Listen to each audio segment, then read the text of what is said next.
Bismillahirrahmanirrahim. Assalamualaikum warahmatullahi wabarakatuh. Yang saya hormati para dewan juri, yang saya hormati para panitia beserta lomba, yang mudah-mudahan Allah memberikan keberkahan di tempat yang insya Allah sangat banyak sekali ilmu dan pengalaman yang akan kami dapatkan, khususnya saya pribadi. Baiklah, di sini saya akan memulai pemaparan sedikit tentang video praktik yang telah saya buat dengan judul kebiasaan sholat duha di sekolah sebelum kegiatan belajar mengajar dimulai. Untuk pendahuluan, alhamdulillah TKIT Asy-Syafi'iyah telah berdiri sejak tahun 2022, di mana TK kami ini berdiri di lingkungan pesantren Al-Quran Asy-Syafi'iyah yang berada di Kecamatan Lewigoong, Kabupaten Garut. Adapun visi sekolah kami adalah terwujudnya anak-anak yang berkarakter Islami, mandiri, dan berprestasi. Menurut peraturan Menteri Pendidikan tentang penguatan karakter, bahwasannya pembiasaan nilai agama harus dilakukan secara rutin dan menyenangkan. Hal ini sangat selaras dengan Peraturan Presiden Nomor 87 Tahun 2017 yang berkenaan pada penguatan pendidikan karakter itu harus melalui harmonisasi olah hati, olah rasa, olah pikir, dan olah fisik atau olahraga, yang mana peraturan-peraturan ini bertujuan untuk menumbuhkan generasi emas bangsa yang memiliki karakter religius, nasionalis, gotong royong, mandiri, serta berintegritas. Praktik baik ini telah sesuai dengan 7 kebiasaan anak Indonesia hebat, di mana anak telah membiasakan dirinya untuk selalu bangun pagi, beribadah, berolahraga, serta gemar belajar, kemudian bermasyarakat, dan makan makanan sehat dan bergizi, dan tidur cepat. Kami menjadikan sholat duha sebagai pembiasaan baik yang dilakukan anak-anak sebelum proses belajar mengajar. Itu bertujuan untuk memberikan stimulasi atau rangsangan pada anak untuk memulai menerima pembelajaran yang baru di sekolah. Kami percaya bahwa membangun kebiasaan baik harus dimulai dari sejak usia dini. Sholat duha bukan sekedar ibadah sunnah, tetapi sholat duha juga sebagai pintu masuk anak untuk menerapkan sebuah kedisiplinan, untuk menanamkan rasa syukur kepada Allah, untuk menanamkan kemandirian, serta melatih kefokusan anak guna sebagai modal utama anak untuk tumbuh kembang.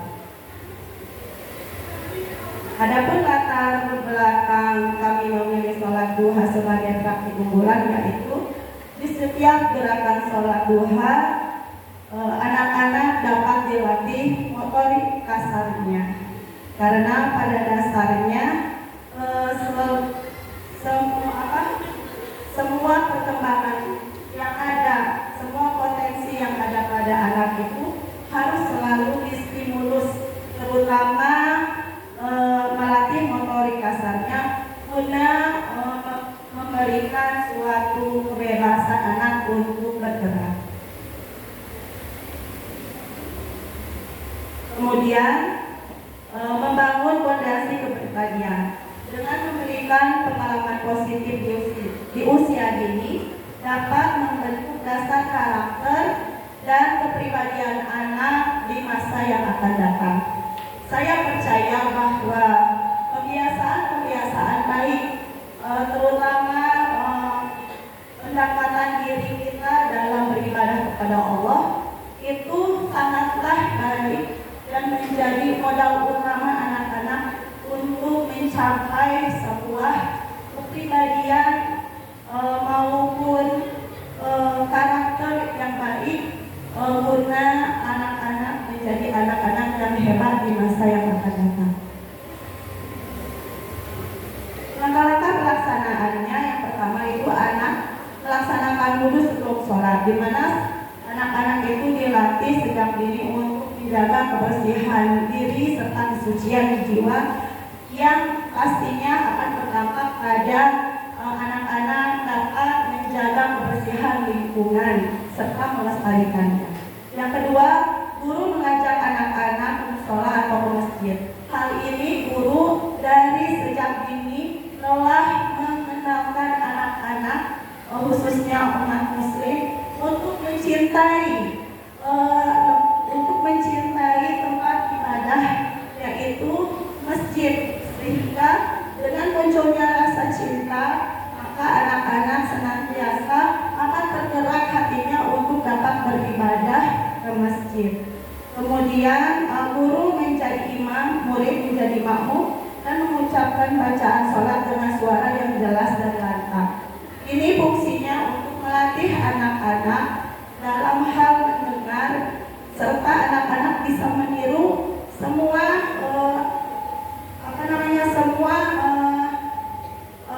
hal-hal atau poin-poin atau bacaan-bacaan sholat yang disesuaikan dengan gerakan-gerakan sholat.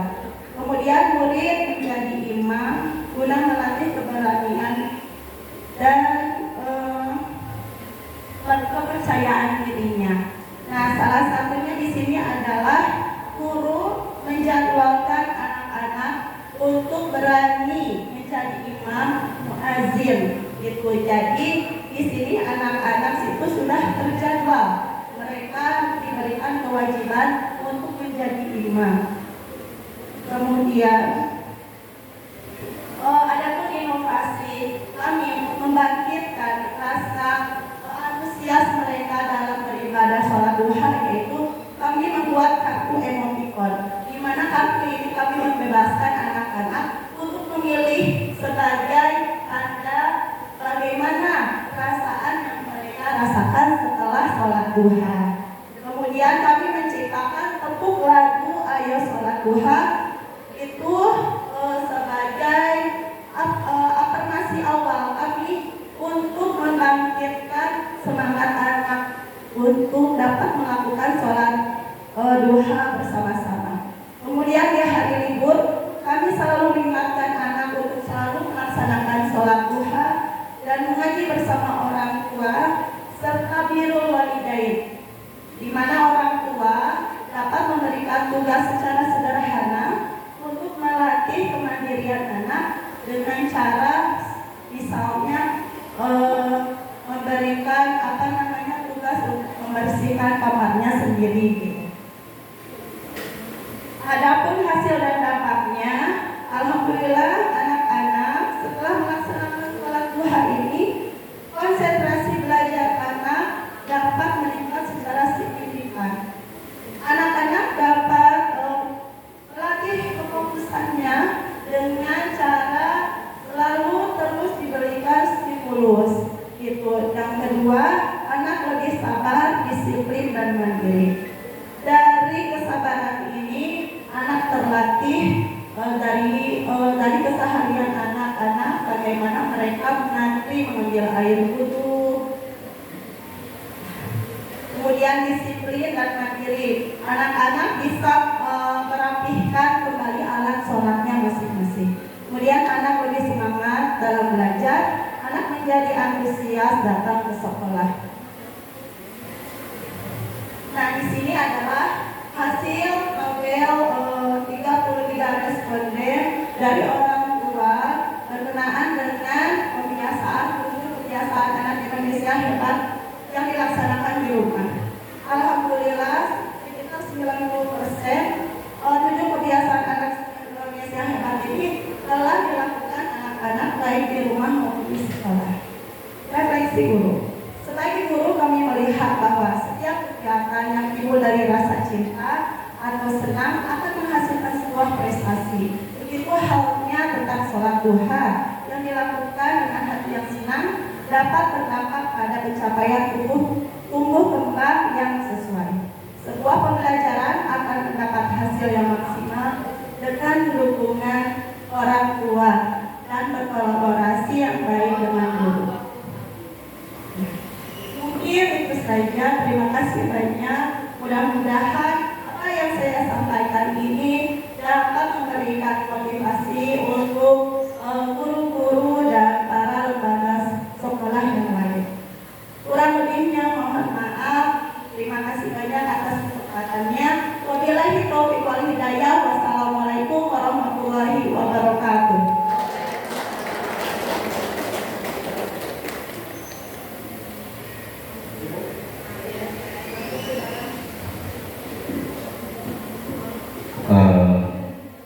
Ibu tadi di pembiasaan sholat duha itu yang pertama diantaranya si anak itu dibebaskan membuat atau mengambil emoticon. Nah itu aplikasinya seperti apa? Kemudian korelasinya ke pembiasaan si anak itu seperti apa? Bisa dijelaskan? Nah baik, izin untuk menjelaskan. Di sini pembuatan emoticon itu adalah salah satu upaya kami untuk membangkitkan rasa anak semangat melakukan ibadah sholat duha khususnya. Karena pada dasarnya anak itu senang dikasih reward ya, walaupun misalnya hanya kandangin tangan banyak-banyak misalnya, pasti mereka senang dan kesenangan itu akan berdampak pada rasa semangat anak untuk melakukan arahan-arahan yang diberikan oleh guru gitu. Nah kemudian poin-poin tersebut itu akan menjadi acuan bagi kami para guru untuk memberikan reward di akhir tahun ajaran. Dan itu menjadikan salah satu penilaian bagi kami untuk memilih anak teladan.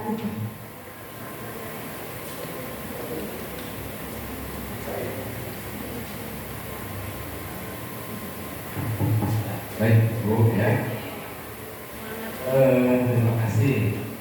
Yang pertama Bu, menyambung apa yang disampaikan oleh rekan saya itu menunjukkan kartu emoji atau disimulasikan bisa. Jadi kami itu mencetak beberapa karakter muka Pak. Jadi ada yang senyum, ada yang datar, ada yang sedih. Gitu. Ya, kan ada aplikasi ya. Kemudian Bu, coba jadikan lagu sholat duha ya. Sholat duha, umumnya sunnah dilaksanakan di pagi hari 2 rakaat. Ayo kawan kita bersama menunaikannya agar kita dapat rahmat Allah Ta'ala. Allah kan senang. Alhamdulillah. Ibu yang menciptakan? Ya, saya sendiri. Ibu yang menciptakan ya? Ya. Nah, itu buat aktivitasnya ya. Oh. Kalian bisa digunakan oleh yang lainnya, kan? Tidak diklaim bahwa itu orang lain. Nah, kita kan dikalikan orang. Mungkin dari saya lagunya sesuai dengan video, berarti betul ya apa yang di video itu adalah ibu begitu. Karena di tengah-tengah video di menit ke-4 kalau tidak salah, guru-guru membimbing anak-anak ke masjid diiringi lagu sholat duha. Itu redaksinya Bu, betul ya? Iya, karena kami melihat video ibu begitu. Maka itu original. Justru menurut saya pribadi Jika tadi emoticon disebut sebagai inovasi, itu sudah terlalu banyak, Bu. Ya Kak, ini Sebentar, iya. sebentar, belum selesai. Tadi Ibu mengatakan bahwa emoticon ini sebagai bagian dari inovasi PK Asapiyah. Nah, yang dimaksud dengan inovasi ini kita harus pandai mencermati. Itu kan inovasi itu hal yang baru, ya, sekar baru. Lagu tadi sebenarnya inovasinya, Iya. gitu. Jika memang itu benar diciptakan oleh Ibu, liriknya, nadanya, dan itu bisa menjadi hak cipta dan bisa diadaptasi oleh sekolah lain. Mungkin itu saja. Mungkin itu beberapa inovasi kami. Terkait lagu, dalam menciptakan lagu kita juga harus hati-hati Bu ya. Apakah kita menciptakan lagu atau mengganti lirik lagu orang dengan lirik kita? Nah itu juga harus hati-hati, jangan sampai lagu orang kita anggap sebagai lagu kita hanya karena liriknya diganti. Gitu. Itu harus jelas, menciptakan lagu atau menciptakan lirik lagu, gitu. Ya. Mungkin sedikit saya menjelaskan tentang lagu tersebut. Baik, di sini saya akan menjelaskan tentang silsilah lagu tersebut. Anak-anak mungkin sekarang itu kurang dibiasakan dengan mendengar lagu-lagu bertemakan anak. Biasanya anak-anak itu hafalnya tuh lagu yang tenar, yang misalnya yang viral di TikTok atau apa gitu. Nah, kami di sini berada di dunia taman anak-anak yang memang membiasakan atau seringkali menggunakan lirik tersebut itu untuk menjadikan sebuah lagu sebagai afirmasi untuk anak-anak. Jadi dengan tindakan tersebut dapat memudahkan anak-anak untuk menghafal lirik salah satunya. Terima kasih banyak atas waktunya. Mohon maaf apabila banyak terdapat kesalahan. Terima kasih atas kesempatannya. Wabillahi taufiq wal hidayah. Wassalamualaikum warahmatullahi wabarakatuh.